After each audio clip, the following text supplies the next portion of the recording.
Hai, Assalamualaikum warahmatullahi wabarakatuh. Selamat sejahtera. Apa khabar semua? Okey, so berjumpa lagi dengan cikgu pada video kali ini. Masih lagi dalam bab 2 nutrisi dan teknologi makanan, tapi hari ini kita akan cover 2.4 teknologi pengeluaran makanan. Ya Allah, tersasul-sasul. Okey. So, dalam tajuk ini, standard kandungan kita adalah teknologi pengeluaran makanan 2.4. Dan apa yang kita belajar hari ini ni? Apa nak belajar hari ni? Okey. Hari ini kita nak belajar berkomunikasi mengenai cara meningkatkan sumber, kualiti makanan dan juga kuantiti pengeluaran makanan. Itu yang first. Yang kedua, kita nak menilai penggunaan racun serangga dan kawalan biologi dalam meningkatkan kualiti dan kuantiti pengeluaran makanan. Okey, tanpa berlengah masa. Calo. Jom kita tengok. Baik, sebenarnya teknologi pengeluaran makanan diaplikasikan untuk menyelesaikan masalah kekurangan bekalan makanan di seluruh dunia. Sebagaimana kita tahu, setiap hari ada je kelahiran-kelahiran baru, yang mana kelahiran-kelahiran baru ni akan meningkatkan populasi dunia, akan menyebabkan orang makin ramai. So, bila orang makin ramai, makanan pun jadi semakin berkurang. Kenapa makanan berkurang? Ialah orang nak makan kan. Tapi kadar pengeluaran makanan tu statik, sama je. Tapi orang makin ramai, makanan sama je. Jadi ini menyebabkan berlakunya masalah kekurangan bekalan makanan di seluruh dunia. Itu kita tak kira lagi ada penyakit, itu kita tak kira lagi perubahan cuaca yang menyebabkan pokok-pokok jadi mati dan kita kekurangan makanan. Banyak efek kan sebenarnya. Tapi sebenarnya kita fikir apa nak buat ni? Apa nak buat ni untuk kita nak tambah bilangan makanan ni? Antaranya kita meningkatkan kualiti makanan. Okey, kita boleh meningkatkan kualiti makanan, itu cara dia. Kita boleh meningkatkan kuantiti pengeluaran makanan. Pertama, tingkat kualiti. Yang kedua, tingkatkan kuantiti. Yang ketiga, menghasilkan dan menggunakan bakar yang bermutu, salah satu caranya. Dan of course kita menggunakan teknologi moden. Banyak teknologi moden nanti kita akan cover dalam bab selepas ini. Okey, jom kita tengok. Baik, ada beberapa cara macam mana nak meningkatkan kualiti dan kuantiti pengeluaran makanan dalam negara. Pertama, kita menggunakan teknologi moden, of course. Kemudian penggunaan bakar yang bermutu, pengurusan tanah yang cekap, nombor 3. Yang keempat, penggunaan tanah dan kawasan perairan secara optimum. Yang kelima, pendidikan dan bimbingan kepada para petani. Dan cara yang keenam, melalui penyelidikan dan juga pembangunan. So, keenam cara ni boleh, insya-Allah, boleh meningkatkan kualiti dan juga kuantiti pengeluaran makanan dalam negara kita. Okey, ni cikgu nak pergi cover salah satu ni. Pertama, kita tengok penggunaan teknologi moden dulu. Jadi, teknologi moden sekarang ni banyak digunakan untuk meningkatkan kualiti dan kuantiti pengeluaran makanan. Antaranya, wujudnya mesin pengisar dan mesin pengisi cecair. Okey, kalaulah nak dibandingkan dengan 5 tahun dulu, ataupun 10 tahun dulu, ataupun 20 tahun dulu, tak wujud lagi ni mesin ni. Semua guna orang je. Tapi bersyukur dah adanya mesin pengisar dan mesin si cecair dan banyak lagi mesin-mesin lain. Dia telah sedikit sebanyak meningkatkan kualiti dan juga kuantiti pengeluaran makanan. Macam tu Kemudian wujudnya traktor, jentolak, jentuai. Ya Allah, mudah kerja sekarang. Nak dengan tak nak je. Okey. Kemudian penggunaan drone. Kan teknologi drone sekarang ni kan. Selain daripada drone ni digunakan dalam bidang penggambaran dan sebagainya, drone juga, kita gunakan drone juga, boleh digunakan dalam proses semburan pestisid. Pestisid ni racun serangga yang dapat menjimatkan masa dan boleh menjimatkan kos tenaga kerja. Okey. Kemudian boleh juga gunakan teknik pengklonan. Yang mana teknik pengklonan ni kita nak kekalkan ciri-ciri baik, bakar-bakar baik. Sebab klon ni dia akan menghasilkan benda yang sama. So kalau benda tu dah baik, kita klonkan dia satu lagi, klonkan lagi, biar benda baik tu tersebar banyak. Kan? Itu klon ya. Kemudian boleh juga guna bioteknologi seperti pemindahan embrio, pengklonan dan juga kejuruteraan genetik. So kesemua cara-cara ni boleh sedikit sebanyak digunakan untuk meningkatkan kualiti dan kuantiti pengeluaran makanan. Okey, next kita tengok penggunaan baka bermutu. Apa ciri-ciri baka yang bermutu ni? Ni kena tahu ni. Okey, bila sebut baka bermutu, cepat tumbuh dan matang, hasil dia banyak, daging, susu dan buah yang lebih bermutu, penjagaan mudah dan kos penjagaan dia rendah. Ini berkualiti ni. Rintangan tinggi terhadap penyakit, serangga perosak dan juga cuaca melampau. Okey, jom kita tengok contoh baka bermutu. Kelapa sawit tenera. Kelapa sawit tenera ni apa special dia? Special dia buah dia lebat. Isi rong dia besar, sabut dia tebal, tempurung dia nipis, kandungan minyak dia tinggi. Kita nak, kalau sawit tu, kita nak, of course kita nak daripada sawit, kita nak minyak. So minyak tu datang daripada sebenarnya sabut-sabut ni. So kalau nak sabut ni banyak minyak, mestilah sabut ni kena tebal. Jadi tenera lah pilihannya. Macam tu Okay. Kemudian kita ada belimbing bintang mas. Ya Allah sedapnya. Tengok ni pun sedap kan. Okey. So bintang mas ni special je, berwarna kuning keemasan, manis dan dia ni rangup. Okey, itu yang kita nak bila makan buah tu nikmat je kan. Okey, betik exotica. Apa special sangat? Betik ni adalah saiz dia besar dan isi dia memang manis, memang terbaiknya. Okey. Next kita tengok lembu mafriwal. Lembu mafriwal menghasilkan susu yang banyak dan dia sesuai hidup di kawasan beriklim tropika. Asalnya lembu ini adalah kacukan daripada lembu-lembu Australia. Jadi dia boleh hidup dekat kawasan iklim kita, iklim tropika. So selain itu dia menghasilkan susu yang banyak. Okay. Dan ayam akaputra, ayam ni, apa special ayam ni? Ayam ni boleh besar dengan cepat dan daging dia tu rasa macam daging ayam kampung. Okay. So siapa minat ayam kampung, tak perlu dah pergi kampung nak cari-cari ayam. Ayam akaputra, kalau bela dia cepat besar. Okay. Next, kita tengok kepada pengurusan tanah yang cekap. Okay.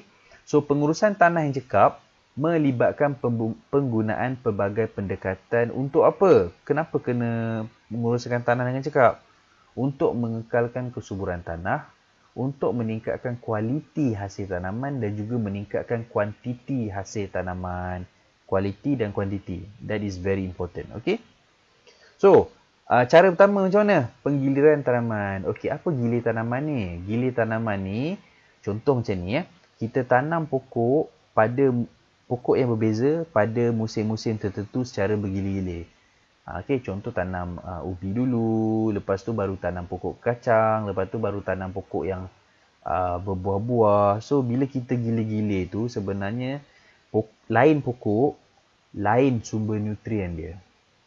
Jadi, bila kita tanam pokok ini, lepas tu tanam pokok B, lepas tu tanam pokok C, secara tak sengaja, tanah tu dah ada berbagai jenis nutrien.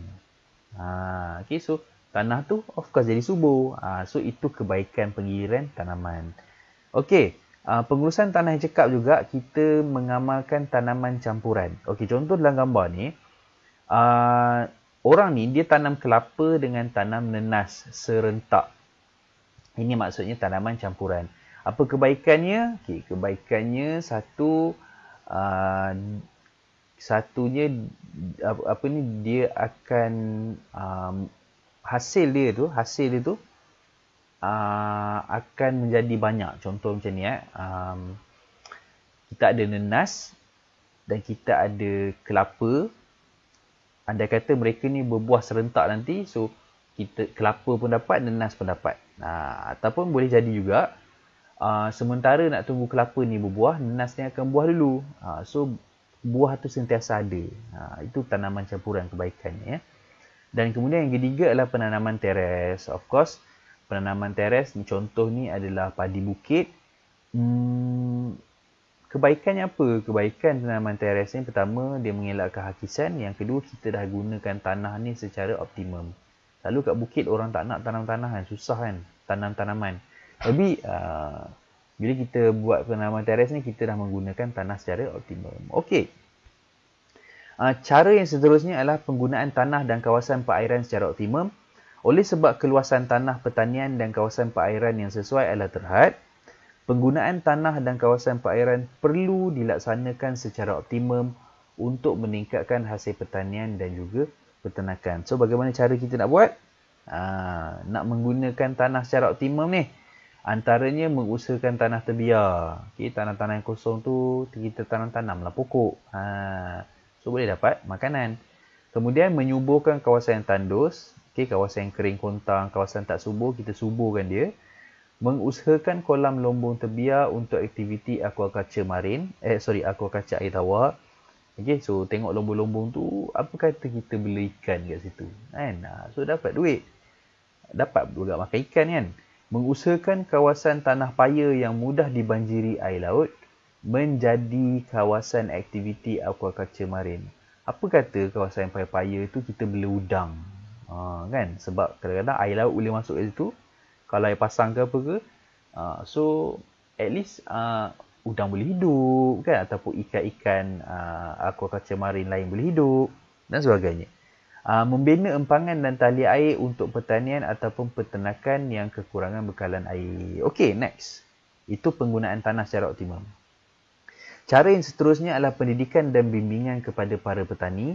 Terdapat beberapa agensi atau institusi yang memberi pendidikan dan bimbingan kepada petani untuk meningkatkan pengetahuan dan kemahiran. Ini penting. Untuk meningkatkan pengetahuan dan juga kemahiran dalam bidang pertanian. So, ada beberapa agensi yang bertanggungjawab untuk mendidik para petani. Antaranya Kementerian Pertanian dan Industri Makanan itu sendiri. Kemudian Institut Pendidikan dan Kemajuan Pertanian Malaysia ataupun yang kita kenali sebagai MARDI. Ni famous MARDI. Dan juga Lembaga Minyak Sawit Malaysia MPOB. Ini adalah mereka yang secara tak langsung bertanggungjawab membimbing para petani untuk menghasilkan tanaman yang lebih baik. Ya. Okey, next adalah penyelidikan dan pembangunan. Okey. Tidak dapat nafikan penyidikan dan pembangunan untuk meningkatkan kualiti dan kuantiti makanan dan juga pengeluaran makanan dijalankan secara berterusan di seluruh dunia untuk mengatasi masalah kekurangan makanan secara globalnya. Okey.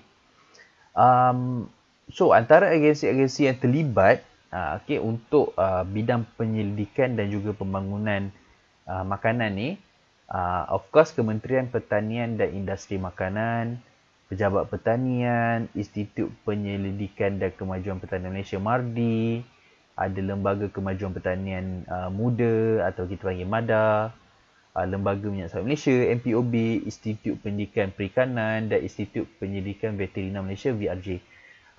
Ada banyak lagi sebenarnya, ada banyak lagi. Tapi untuk kita cover dan syllabus ni kita ni je. Kalau kamu ingin mengetahui lebih lanjut, okey, boleh type di laman web Kementerian Pertanian dan Industri Makanan. Macam promo kan. Kementerian Pertanian dan Industri Makanan, dekat situ ada beberapa jabatan-jabatan dan agensi-agensi yang terlibat dalam bidang-bidang yang telah mereka khususkan untuk ni lah ya. Jadi kat situ banyak. Memang banyak. So, boleh baca kat situ ya. Okey, next. Kita tengok penggunaan racun serangga. Okey. Proses penghapusan perosak tanaman mainkan peranan penting dalam usaha menjaga kualiti dan kuantiti hasil tanaman. So, antara perosak-perosak yang utama, ada belalang, ada tikus, ada siput, ada ulat, rama-rama dan sebagainya. Okey. So, ini perosak-perosak utama tanaman. So, racun perosak seperti racun serangga mudah digunakan untuk mengawal populasi perosak tanaman. Senang, sembuh racun. Settle, babe. Settle. Okey. Tapi dalam kegairahan kita menggunakan racun serangga ni, sebenarnya racun ni ada side effect dia. Ada kesan sampingan. Okey, antaranya mencemarkan alam sekitar, of course. Menyebabkan perosak tanaman menjadi lebih berdaya tahan. Asyik racun, lama dia dah biasa dengan racun.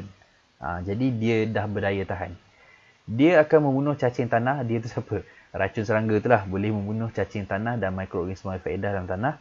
Dan secara tak langsung boleh mencemarkan tanah dan hasil tanaman akibat racun yang mungkin berlebihan dan sebagainya.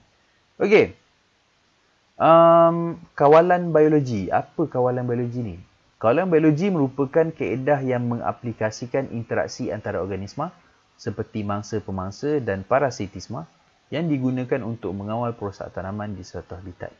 Mengaplikasikan interaksi antara organisma untuk mengawal perosak tanaman. Itu keyword dia. Okey. Contoh. Bela penyengat. Penyengat ni dia akan bertelur dalam telur rama-rama dan akan mematikan telur rama-rama tu. Tak sempat jadi rama-rama dah mati. So belalah penyengat. Okey, so penyengat ni boleh digunakan ya. Itu kawalan biologi lah. Ini famous yang kedua, penggunaan burung hantu jelapang untuk mengawal populasi tikus dan juga kumbang ni memakan afid yang merosakkan tanaman. Afid tu apa? Okey, afid ni serangga ni yang boleh merosakkan tanaman ya. So menggunakan haiwan ataupun binatang untuk mengawal makhluk perosak untuk mengawal binatang. Okey. So apa kelebihannya kawalan biologi ni? Ini nak tahu ni. Yang bestnya kawalan biologi ni sebenarnya dia adalah mesra alam, jangan risau, mesra alam. Tidak memudaratkan kesihatan organisma lain kecuali perosak tumbuhan itu sendiri. Tidak menyebabkan perosak tumbuhan berdaya tahan macam racun tadi. Okey. Dan of course dia ni lebih murah. Okay, itu kelebihannya. Namun dalam kelebihan tu ada kelemahannya. Yang pertama, masa yang panjang untuk mengawal populasi perosak. Kalau sembuh racun, sekejap je tikus tu mati. Tapi kalau bela burung hantu ni, kalau nak sehari dua tu pun belum tentu lagi semua tikus dah tak ada kan. Jadi masa dia panjang. Sukar meramalkan hasil kawalan biologi yang melibatkan organisma hidup. Kadang-kadang bela burung hantu tapi macam tak efektif sangat kan. Takut burung hantu pula makin banyak kan. Memerlukan perancangan dan pengurusan yang lebih teliti dan juga berkesan. Kena fikir apa efek dia. Nak bela penyengat contoh kan. Nak bela penyengat ke? Nama pun penyengat kan. So dapat bayangkanlah apa efek dia kalau penyengat tu makin banyak kan. So dia memerlukan perancangan yang teliti dan boleh mengganggu keseimbangan ekosistem jika populasi spesies pemangsa atau parasit menjadi tidak terkawal. Kadang-kadang bila kita ekosistem tu dah stabil dekat situ kan. Setiap benda ada makanan dia kan. Tapi bila kita ganggu sikit ekosistem tu, so dia akan ada side effect lain yang kita kadang-kadang tak perasan. Okey. So ini yang kita takut ya. Itu antara kelemahan lah kawalan biologi. Okey dah guys. So nampak gayanya setakat ni saja pembelajaran kita pada hari ini. Macam biasa kalau tak faham boleh ulang tonton banyak-banyak kali sampai insya-Allah kamu faham. Jangan lupa berdoa. Dan kalau tak faham juga boleh komen di ruangan komen di kawasan description kat bawah ada ruangan komen kan. So boleh komen dan juga boleh share dan like dengan kawan kalau suka. Sekian saja daripada saya. Terima kasih. Assalamualaikum. Bye bye.